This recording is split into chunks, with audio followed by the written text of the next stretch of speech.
بسم اللہ الرحمن الرحیم۔ السلام علیکم۔ میرا نام ڈاکٹر عبدالعزیز حسن ہے۔ آج میں آپ کو ایک واقعہ سناتا ہوں جو کہ ریئل واقعہ ہے، اور میں نے اپنے نانا سے یہ واقعہ سنا ہے۔ تو میرے نانا بتاتے ہیں کہ ایک مرتبہ یہ ہوا کہ بڑی تیز بارشیں ہوئیں، اور میرے نانا کے جو والد صاحب تھے، یعنی میرے پڑ نانا ہو گئے، تو وہ جو تھے ان کی قبر جو ہے وہ بارشوں کی وجہ سے وہ ان کے مٹی وغیرہ ہٹ گئی، تو وہ جو قبر کے اوپر جو پتھر وغیرہ رکھے تھے تو وہ تھوڑا سائڈ پہ ہو گئے، قبر یہ نہیں کھل گئی تھی۔ اور بھی بہت ساری قبریں کھلی تھیں، لیکن میرے نانا کے والد صاحب کی بھی قبر کھلی تھی۔ تو میرے نانا نے کہا کہ ہمیں کسی نے آ کے بتایا کہ آپ کی یہاں قبرستان کے اندر جو ہے نا یہ قبریں کھل گئی ہیں، تو لہٰذا آپ جا کے ان کو بند کر دیں۔ تو میرے نانا بتاتے ہیں کہ ہم اور کچھ اور ہمارے رشتہ دار ہم وہاں چلے گئے، تو ہم نے جا کے قبروں کی جو نا وہ پتھر سارے ہٹائے اور ان کو جو ہے نا دوبارہ سے بنانے کی کوشش کی۔ تو میرے نانا نے بتایا کہ میرے والد صاحب کی جو قبر تھی ان کے اندر میرے والد صاحب کی جو جسم مبارک تھا وہ ایز اٹ از رکھا ہوا تھا، یعنی جیسا دفن کیا گیا تھا اسی پوزیشن میں وہ جسم جو ہے وہ موجود تھا۔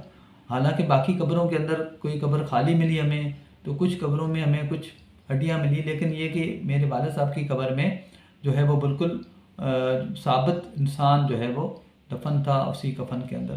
پھر ہم نے قبروں کو بند کیا اور گھر واپس آ گئے۔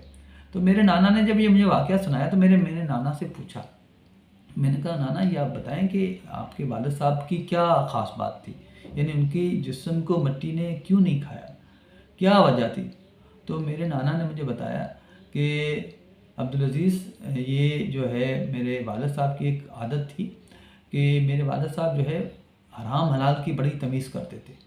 یعنی اگر مثال کے طور پر محلے سے یا پڑوس سے کوئی گھر سے کوئی ہمیں سالن ملتا تھا نا، تو وہ بھی میرے والد صاحب کھانے سے اوائڈ کرتے تھے، کیونکہ عموماً اس وقت گاؤں دیہاتوں میں یہ رواج ہوتا تھا کہ لوگ کسی کے کھیت سے گزرتے تھے تو کسی کھیت سے انہوں نے دھنیا ایسے ہی بغیر پوچھے لے لیے، مرچیں لے لی یا کوئی XYZ چیز لے لی، تو وہ سالن کھانے سے اوائڈ کرتے تھے۔ وہ سمجھتے تھے پتہ نہیں یہ جو اس میں سالن میں انہوں نے مرچیں دھنیا ڈالیں وہ اس مالک کی اجازت سے ڈالیں یا ایسے ہی لے کے آیا ہے۔ تو وہ چھاچھ والی لسی سے سوکھی روٹی کھا کے چلے جاتے تھے، لیکن وہ سالن جب تک اس کو تصدیق نہیں ہو جاتی تھی کہ یہ والا سالن جو ہے اس بندے کی اپنی کھیت کی چیزوں سے بنا ہوا ہے تو وہ تو ٹھیک ہے، لیکن ویسے اس چیز کا بھی وہ بڑا خیال رکھتے تھے۔